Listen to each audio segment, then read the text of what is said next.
Hello दोस्तों, आपका new study zone में स्वागत है। बिहार टीचर एग्जाम के लिए हम बात कर रहे हैं घटना चक्र की किताब से प्रीवियस ईयर क्वेश्चंस की, जो आपके भारतीय राज्य व्यवस्था से संबंधित है। आई होप आप सभी को ये वीडियो अच्छी लगे। वीडियो अच्छी लगे तो सभी लाइक करें, शेयर करें। चैनल पे नए हैं तो सब्सक्राइब जरूर करिए और बेल आइकन को प्रेस करिए ताकि हमारी आने वाली वीडियो का नोटिफिकेशन आपको मिल सके। इसी के साथ हम वीडियो की अपनी शुरुआत करते हैं।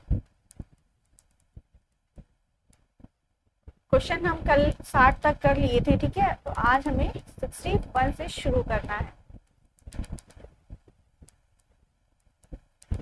तो हमारा 61 नंबर क्वेश्चन है,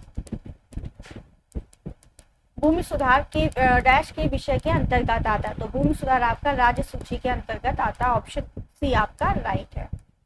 नेक्स्ट क्वेश्चन, भारतीय नागरिकता नहीं प्राप्त की जा सकती। तो भारतीय नागरिकता आपकी भारतीय बैंक में जमा करने से नहीं प्राप्त की जा सकती, ठीक है। कोई भी आके भारतीय बैंक में मतलब सबमिट कर दे, जमा कर दे, तो वो भारत का नागरिक नहीं हो जाता, ठीक है। नेक्स्ट, नागरिकता संशोधन कानून कब पारित हुआ? 11 दिसंबर 2018 या 11 दिसंबर 2019? तो पारित हुआ था ये 11 दिसंबर 2019 को, ठीक है। ऑप्शन आपका बी राइट है।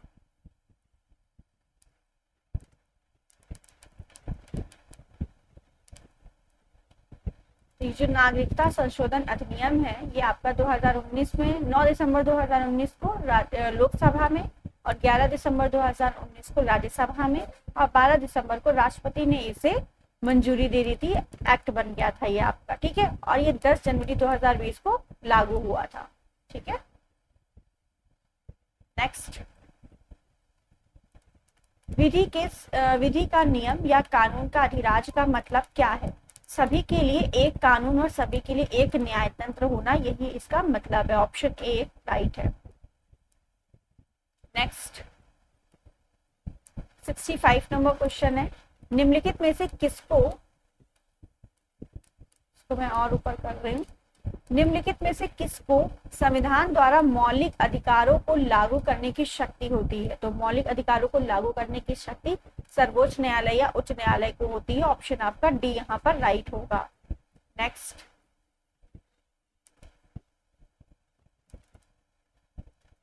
क्वेश्चन नंबर 66 है, भारतीय संविधान के किस अनुच्छेद के अंतर्गत नागरिकों को मौलिक अधिकार प्रादान है? तो मौलिक अधिकार जो है अनुच्छेद 12 से 35 तक है। आपके भाग की बात करें तो ये भाग 3 है, ठीक है।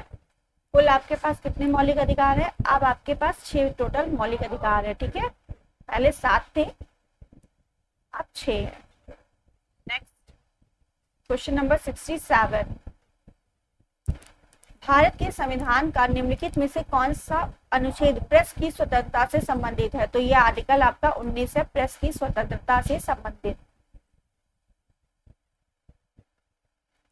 निम्नलिखित में से कानून सा मूलभूत अधिकार नहीं है? संवैधानिक प्रतिकार का अधिकार, संपत्ति का अधिकार, शांतिपूर्वक एकत्र होने का अधिकार, देश भर में आजादी के साथ आने जाने का अधिकार। दूसरा, निम्नलिखित में से कौन सा मूलभूत अधिकार नहीं है? तो ये संपत्ति का अधिकार जो है ये आपका मौलिक अधिकार नहीं है, ठीक है। आर्टिकल 44वां संविधान संशोधन द्वारा जो है इसे हटा दिया गया। अब ये किस आर्टिकल में? तो 300 का के अंतर्गत इसे केवल एक कानूनी अधिकार बना दिया गया, ठीक है। नेक्स्ट, निम्नलिखित संवैधानिक उपचारों में से किसे पोस्टमार्टम भी कहा जाता है? प्रतिषेध, परमादेश, उत्प्रेषण, अधिप्रेक्षा। तो अधिकार प्रेक्षा को जो है पोस्टमार्टम कहा जाता है, ठीक है। ऑप्शन डी यहाँ पर राइट है। क्वेश्चन नंबर, ये आपको बता दिया, डॉक्टर भीमराव अम्बेडकर ने जो है जो आर्टिकल 32 है संवैधानिक उपचारों का अधिकार, इसे संविधान की आत्मा या हृदय कहा है, ठीक है। ये क्वेश्चन पूछा जाता है।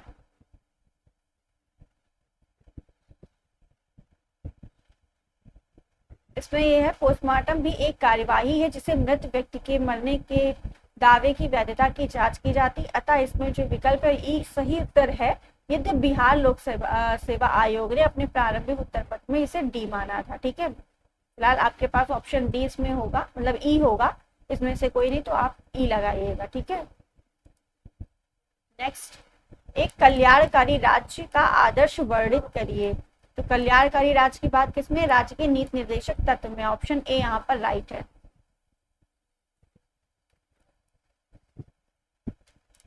सिर्फ हम क्वेश्चन जल्दी जल्दी करेंगे, ठीक है, आज हमें पूरे क्वेश्चन करने हैं। भारत में निम्नलिखित में से किसके अंतर्गत पंचायती राज प्रणाली की व्यवस्था की गई है।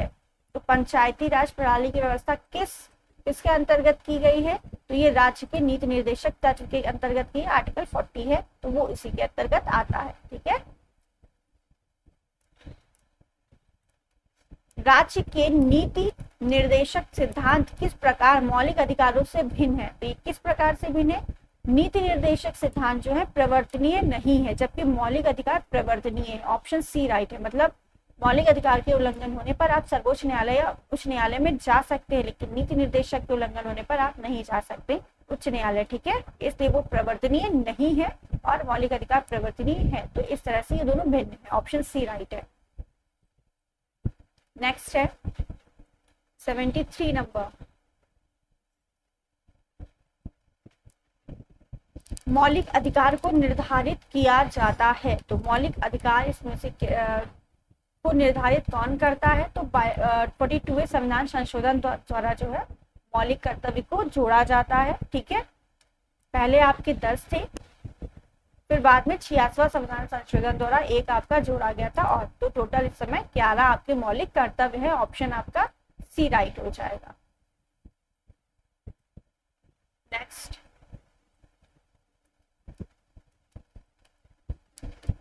42वें संविधान संशोधन के 10 आचार आदेशों को किस नाम से जाना जाता है।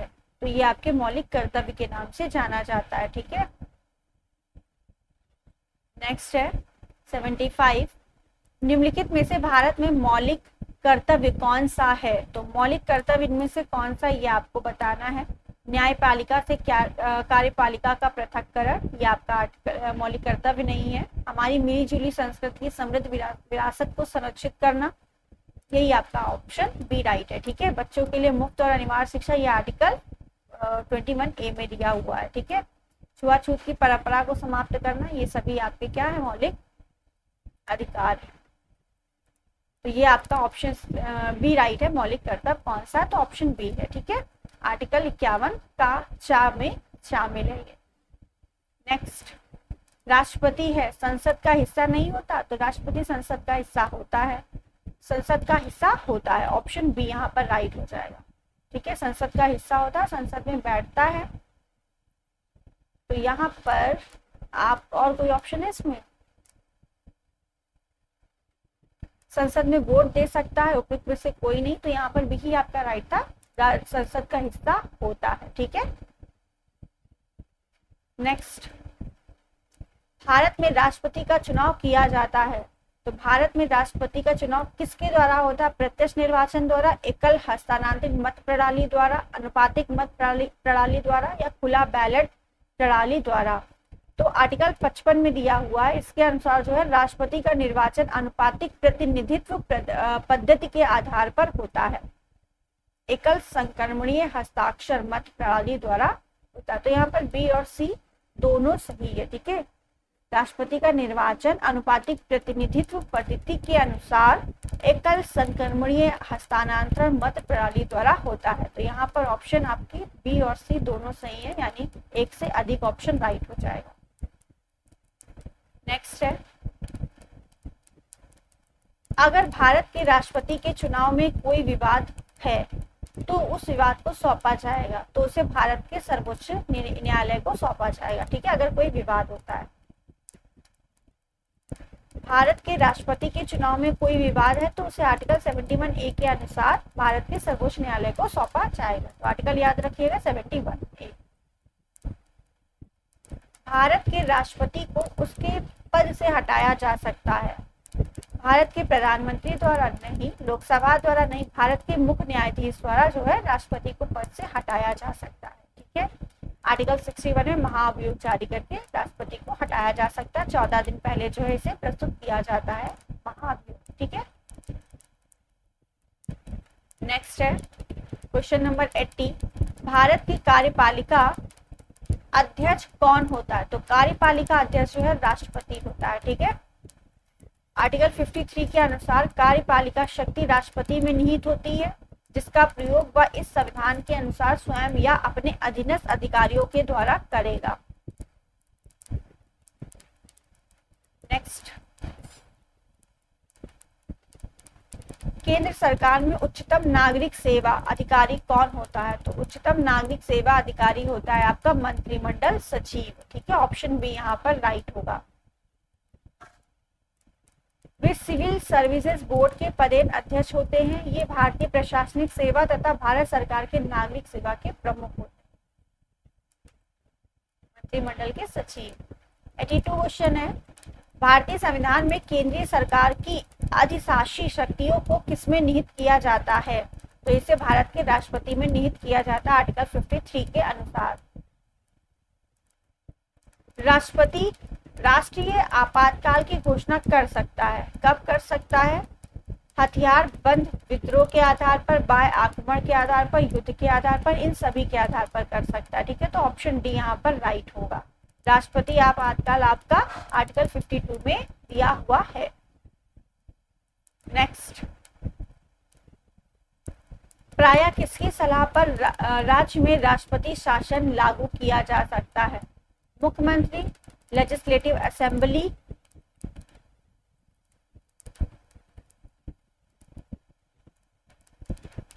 या गवर्नर, उच्च न्यायालय के मुख्य न्यायाधीश।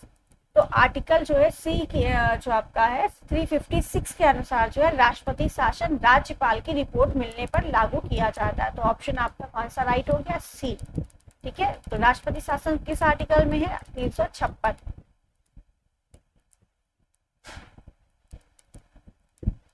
भारतीय संविधान, क्वेश्चन आपको कब का था?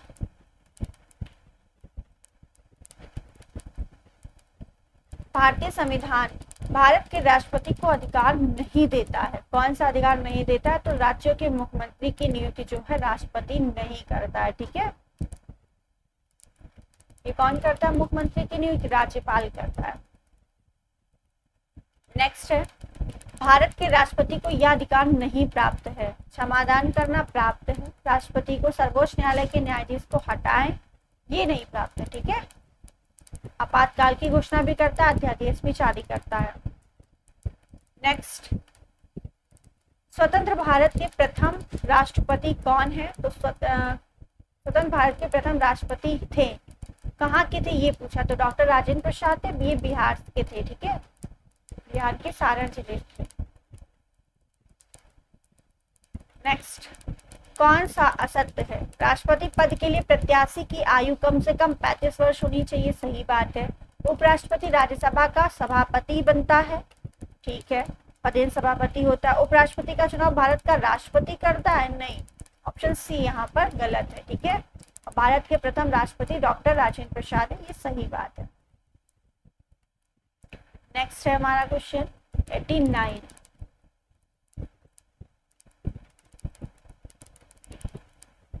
राज्यसभा का सभापति होता है, तो राज्यसभा का सभापति उपराष्ट्रपति होता है आर्टिकल 64 के अनुसार, ठीक है। नेक्स्ट, भारत का प्रधानमंत्री मुख्य है। प्रधानमंत्री कहाँ का मुख्य होता है? तो ये केंद्र सरकार का होता है, ऑप्शन आपका बी राइट है, केंद्र सरकार का। संघीय मंत्री परिषद के मंत्री उत्तरदायी होते हैं, तो संघीय मंत्री परिषद के मंत्री जो है किसके लिए उत्तरदायी होते हैं? तो ये सिर्फ और सिर्फ केवल लोकसभा के लिए उत्तरदायी होते हैं, ठीक है। संघीय मंत्री परिषद जो है केवल लोकसभा के लिए उत्तरदायी होता है। आर्टिकल 75(2) के अनुसार ये बताया गया है, प्रसाद पर्याय पर पद धारण करते हैं, और आर्टिकल 75(3) के अनुसार ये सिर्फ और सिर्फ लोकसभा के प्रति उत्तरदायी होगी मंत्री परिषद आपकी।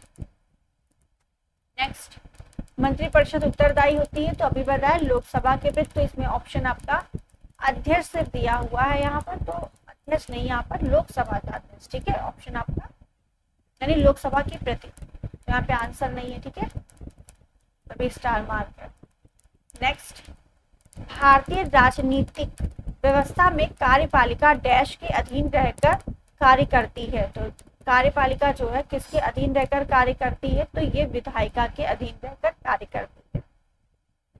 ऑप्शन बी राइट है।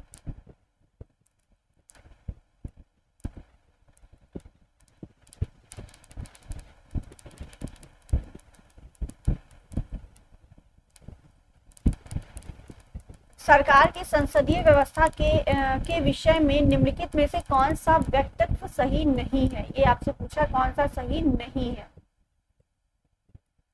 विधायिका न्यायपालिका के प्रति जवाबदेह है, विधायिका कार्यपालिका के प्रति जवाबदेह है, विधायिका एवं कार्यपालिका दोनों स्वतंत्र है, राष्ट्रपति न्यायपालिका के प्रति जवाबदेह है, या उपयुक्त में से कोई नहीं या एक से अधिक। तो यहाँ पर ऑप्शन आपका ई राइट है। ठीक है, देखते हैं। भारत के ग्रेट ब्रिटेन के अनुसरण करते हुए संसदीय शासन व्यवस्था को अपनाया गया है। तो संसदीय शासन जो है ब्रिटेन से ली गई है। इसकी व्यवस्थापिका के सदस्य ही कार्यपालिका का गठन करते। कार्यपालिका व्यवस्थापिका के प्रति उत्तरदायी होती है।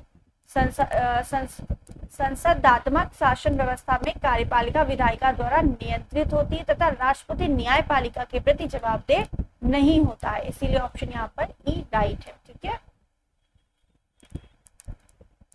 नेक्स्ट, भारत के प्रधानमंत्री किसके प्रति जवाबदेह होते हैं? तो प्रधानमंत्री वो किसके प्रति जवाबदेह होंगे? तो ये लोकसभा के प्रति जवाबदेह होंगे। ठीक है,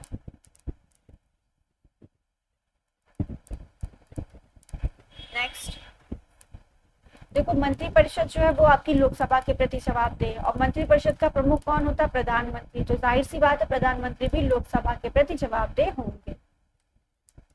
नेक्स्ट है हमारा क्वेश्चन, संविधान के मंत्रिमंडल शब्द का एक ही बार प्रयोग हुआ है, किस आर्टिकल के तहत हुआ है मंत्रिमंडल शब्द का प्रयोग? तो यह आर्टिकल 352 के तहत हुआ है। ठीक है, नेक्स्ट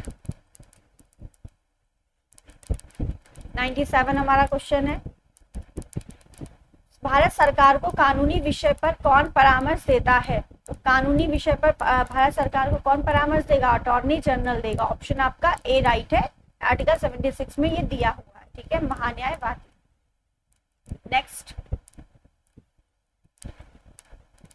भारत का महान्यायवादी किसके द्वारा नियुक्त किया जाता है? तो महान्यायवादी आपका जो है ये राष्ट्रपति के प्रसाद पर्यंत पर कार्य करता है। ऑप्शन बी राइट है।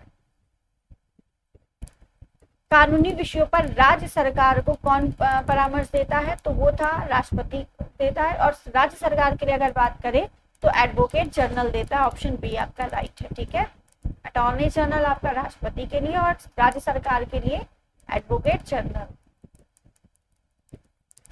आजादी के बाद भाषा के आधार पर भारत के राज्यों का पुनर्गठन किस वर्ष हुआ? तो ये 1956 में हुआ था। ऑप्शन आपका सी राइट है, भाषा के आधार पर भारत के राज्यों का पुनर्गठन। ऑप्शन सी राइट है, सबसे पहले आंध्र प्रदेश का हुआ था।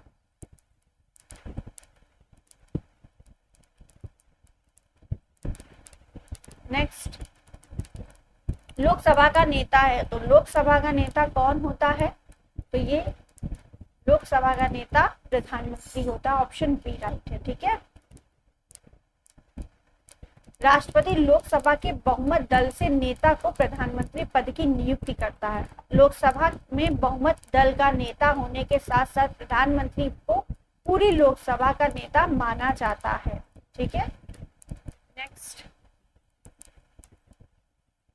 लोकसभा के लिए चुनाव में निर्वाचित होने के लिए किसी व्यक्ति के लिए न्यूनतम आयु पूछी है। तो लोकसभा में 25 की आयु चाहिए। ऑप्शन आपका सी राइट है। नेक्स्ट, और राज्यसभा के लिए 30 चाहिए। ठीक है,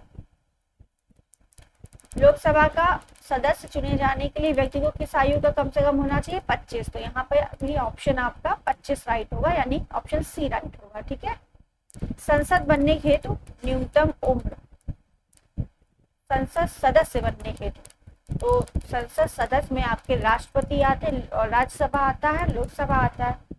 राष्ट्रपति की 35 है, राज्यसभा की 30 है और लोकसभा की 25 है। तो न्यूनतम आयु पूछिए तो यहाँ पर ऑप्शन सी राइट हो जाएगा, 25। लोकसभा चुनाव का कोई प्रत्याशी अपनी जमानत खो देता है यदि उसे प्राप्त ना हो। कितनी वोट अगर उसे ना प्राप्त हो तो वो अपनी जमानत खो देगा, ये आपको बताना है। 105 का आंसर।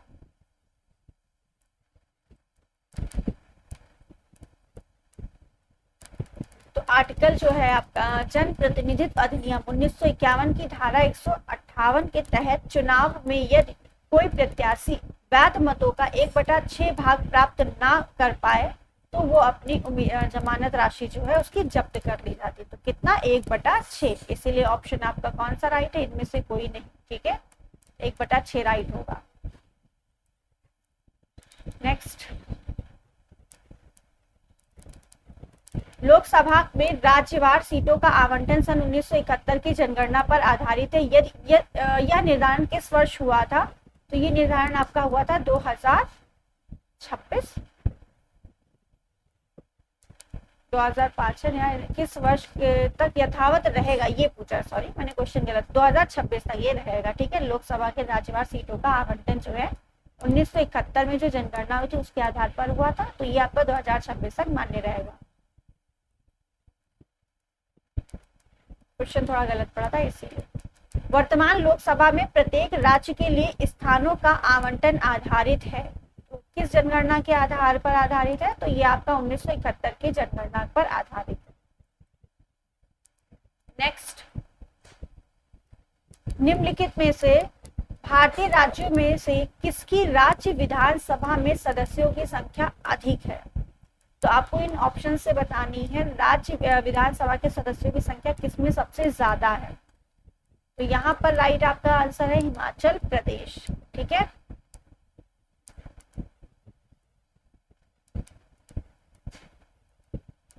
नेक्स्ट,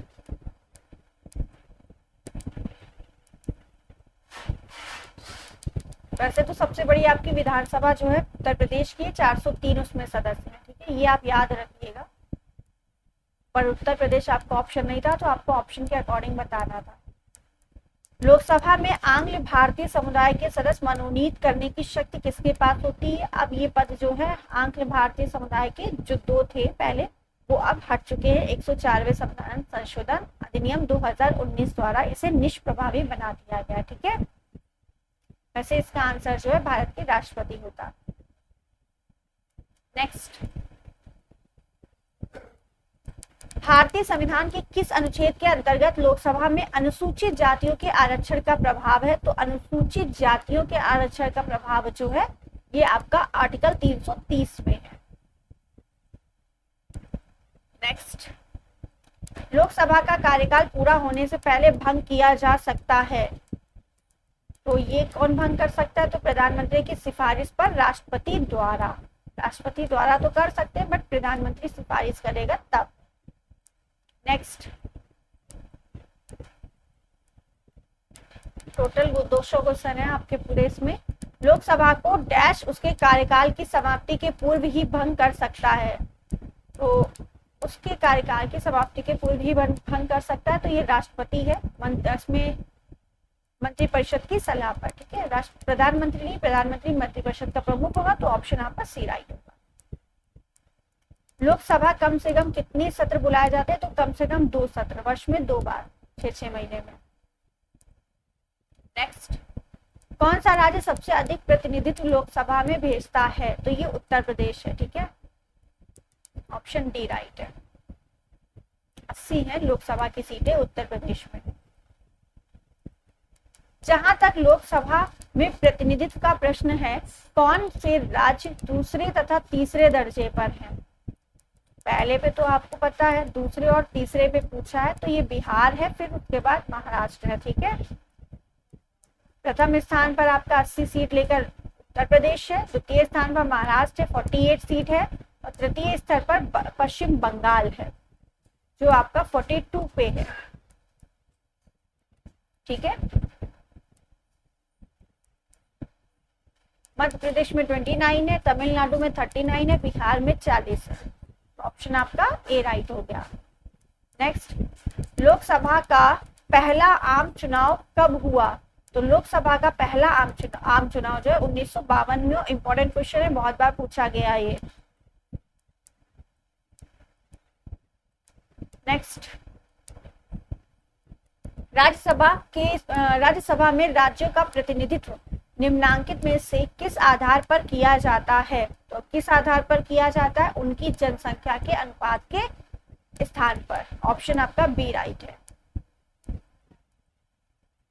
नेक्स्ट, राज्यसभा के सदस्य चुने जाते हैं, तो राज्यसभा के सदस्य कितने वर्ष में चुने जाते हैं ये आपसे पूछा है, तो 6 वर्ष इनका कार्यकाल होता है राज्यसभा के सदस्यों का, ठीक है। और 1/3 सदस्य प्रत्येक 2 वर्ष में ये निर्वाचित होते रहते हैं, इसीलिए राज्यसभा आपकी कभी भंग नहीं होती है, ठीक है।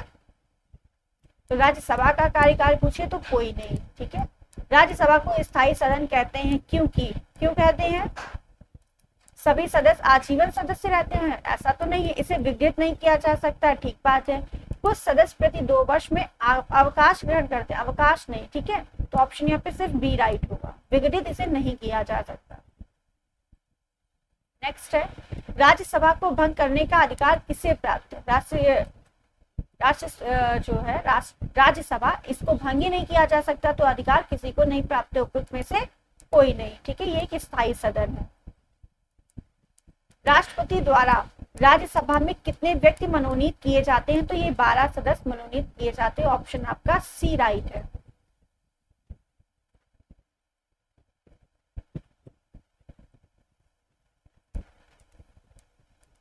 राज्यसभा का चेयरमैन है, राज्यसभा का चेयरमैन कौन होता है? तो भारत का उपराष्ट्रपति होता है, ठीक है। ऑप्शन आपका ए राइट है। लोकसभा का स्पीकर का निर्वाचन होता है, किसके द्वारा होता है? लोकसभा अध्यक्ष का निर्वाचन, तो ये लोकसभा के प्रत्येक सदस्यों द्वारा होता है, तो ऑप्शन यहाँ पर सी राइट है। ऑप्शन सी राइट है, लोकसभा के सभी सदस्यों द्वारा। वर्तमान में लोकसभा अध्यक्ष कौन है? ओम बिरला है, ठीक है। नेक्स्ट, लोकसभा के वर्तमान उपाध्यक्ष कौन है? तो ये आप, इसमें तो ऑप्शन नहीं है, आपको बताना है उपाध्यक्ष आपके कौन है लोकसभा, ठीक है। नेक्स्ट, संसद के 2 सत्रों के बीच अधिकाधिक अंतराल होना चाहिए, तो 6 महीने का होना चाहिए, ऑप्शन आपका बी राइट है, 6 महीने का। 126 है, राजनीतिक शब्दावली में शून्यकाल का अर्थ है, शून्यकाल का इसमें अर्थ पूछना है। वह दिन जब संसद में कोई कार्य नहीं होता, निलंबित प्रस्ताव, स्थगन काल, प्रश्न उत्तर काल। तो ये आपका होता है जब कोई इसमें टॉपिक ना देके 12 से 1 के बीच का जो समय होता है उसे शून्यकाल कहते हैं। तो इसमें तो स्टार लगा है, देखते हैं इसकी थ्योरी में क्या, इसमें से कोई नहीं आंसर इसमें सही था, ठीक है।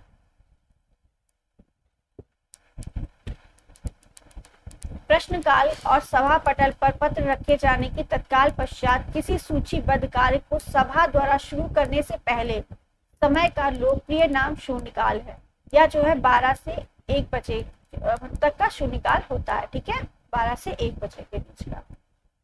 नेक्स्ट है, ये पहले में संसद में टॉपिक ना देकर उसके बीच में कोई वाद हो उसे कहेंगे शून्यकाल। भारतीय प्रशासन में विभाजन प्रणाली किससे संबंधित है? तो विभाजन प्रणाली आपकी किससे संबंधित है? तो ये आपकी नीति कार्यान्वयन से संबंधित है, ऑप्शन आपका सी राइट है। नेक्स्ट, निम्नलिखित में से कौन सा संसदीय समिति कार्यपालिका को विनियम बनाने के लिए प्रत्यायोजित शक्ति से संबंधित है? तो ये आपका अधीनस्थ विधान पर समिति, ऑप्शन आपका बी राइट है, अधीनस्थ विधान पर समिति। आम आदमी पार्टी है, ये कैसी पार्टी है? तो ये आम आदमी पार्टी जो है निर्वाचन आयोग, निर्वाचन के प्रयोजन हेतु राजनीतिक दलों को पंजीकृत करता है और उनकी चुनाव निष्पादनता के आधार पर उन्हें राष्ट्रीय या राज्य स्तरीय दलों के रूप में मान्यता प्रदान की जाती है। तो यहाँ पर ऑप्शन ई राइट है आपका।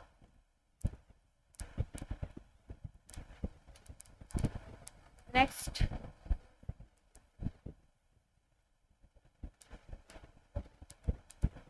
तो आम आदमी पार्टी एक पंजीकृत पार्टी, एक राज्य पार्टी और क्षेत्रीय पार्टी है, ठीक है। तो ऑप्शन ई आपका राइट हो गया। वहां बिहार लोक सेवा आयोग ने जो है 1 माना था, देखते हैं इसका आंसर राइट क्या होना चाहिए, आप बताइएगा, ठीक है। मेरे अकॉर्डिंग ऑप्शन ई यहाँ पर राइट है। नेक्स्ट है, संसद दोनों सदनों का संयुक्त अधिवेशन आयोजित करता है भारत के राष्ट्रपति के निर्वाचन के लिए?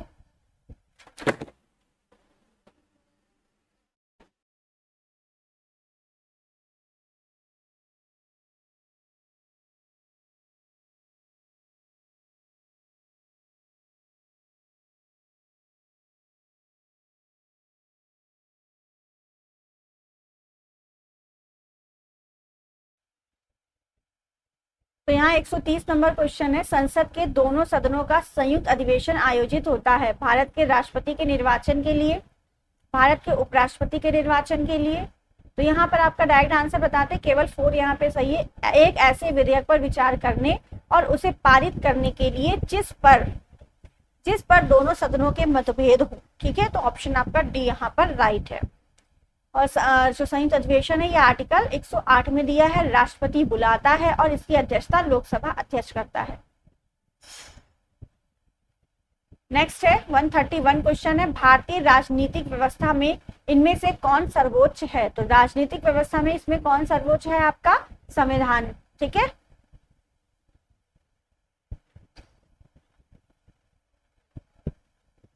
दिल्ली है। दिल्ली क्या है? एक केंद्र शासित प्रदेश है, तो ऑप्शन बी राइट है। सिक्किम भारत राज्य का गठन कब हुआ था? ये बताया गया किस संशोधन द्वारा हुआ था? तो ये 35वें संविधान संशोधन के अंतर्गत 1974 के द्वारा सिक्किम को भारत के संयुक्त राज्य के रूप में शामिल किया गया और 1975 द्वारा सिक्किम को 22वां राज्य का दर्जा मिला था। ठीक है, तो 35वें संविधान संशोधन 1976 के द्वारा जो है सिक्किम को भारत राज्य में बनाया गया था, भारत का एक राज्य बनाया गया। नेक्स्ट है, बिहार को काटकर एक पृथक वनांचल राज्य का बनना संभव है?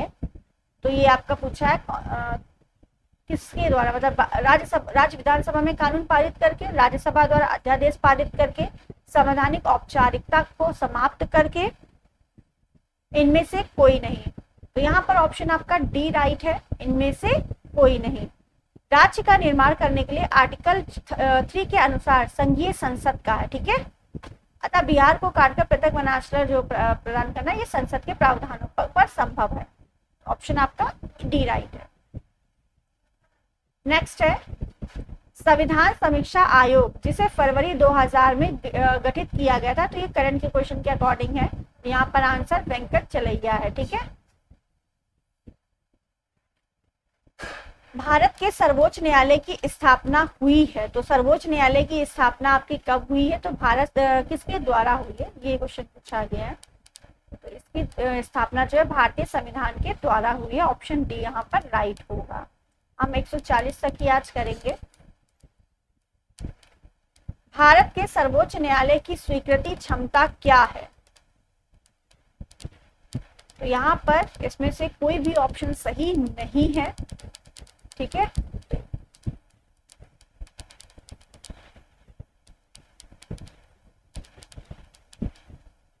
इसको हम छोड़ रहे हैं। नेक्स्ट है, भारतीय सर्वोच्च न्यायालय में न्यायाधीशों की नियुक्ति कौन करता है? तो सर्वोच्च न्यायालय में न्यायाधीशों की नियुक्ति आपके करते हैं राष्ट्रपति। ऑप्शन बी राइट है। ठीक है, नेक्स्ट क्वेश्चन नंबर 39, उच्चतम न्यायालय में न्यायाधीशों की संख्या की वृद्धि करने की शक्ति किसके पास है? तो ये संसद के पास है। ऑप्शन सी राइट है। नेक्स्ट है, लास्ट क्वेश्चन है, सर्वोच्च न्यायालय के न्यायाधीशों की सेवानिवृत्ति का उम्र, तो ये 65 है आपकी सुप्रीम कोर्ट की, और 62 अगर पूछे तो आपकी उच्च न्यायालय की है। ठीक है, तो ऑप्शन आपका सी राइट है। आई होप आप सभी को ये वीडियो पसंद आई होगी। वीडियो पसंद आई है तो सभी लाइक करें, शेयर करें। चैनल पे नए हैं तो सब्सक्राइब जरूर करिए चैनल को। Thank you.